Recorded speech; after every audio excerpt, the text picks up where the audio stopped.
Hi, June. South Korean President Moon Jae-in has told his U.S. counterpart Donald Trump of his government's plan to send an envoy to North Korea.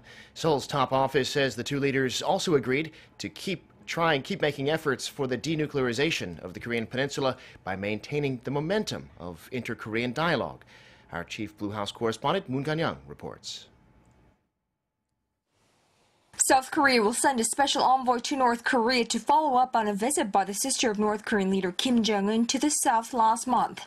That's what South Korean President Moon Jae-in told his U.S. counterpart Donald Trump during a late-night phone conversation Thursday, the first direct contact between the two leaders since the rare high-level visits by North Korea across the border in recent weeks.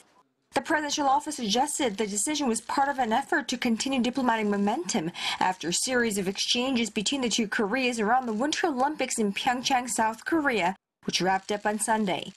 Seoul's presidential Blue House made the announcement after Thursday's 30-minute phone call during which Presidents Moon and Trump discussed the latest engagement between the two Koreas after more than a year of sharply rising tensions over Pyongyang's nuclear missile program. The South Korean president's chief communications secretary said the two allies agreed to maintain and push forward the momentum of inter-Korean talks and continue to make efforts towards denuclearization of the Korean Peninsula. In sending a special envoy to Pyongyang, the South Korean leader told the U.S. president that he would be seeking to reciprocate for the senior delegations dispatched to the Pyeongchang Winter Olympics by North Korean leader Kim Jong-un, including his own sister Kim Yo-jong, the first visit by a member of the North ruling bloodline since the Korean War in the early 1950s. Mr. Moon, who advocates dialogue with the North to defuse tensions, urged both Washington and Pyongyang to give ground to allow for talks.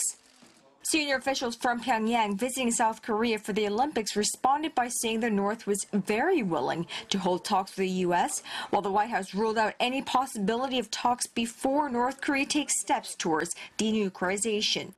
Although the Blue House added that the leaders of South Korea and the U.S. agreed to continue close consultation on the progress of future dialogue between the two Koreas, it did not identify who the special envoy would be or when the trip would take place. Moon Connyoung, Arirang News, the Blue House.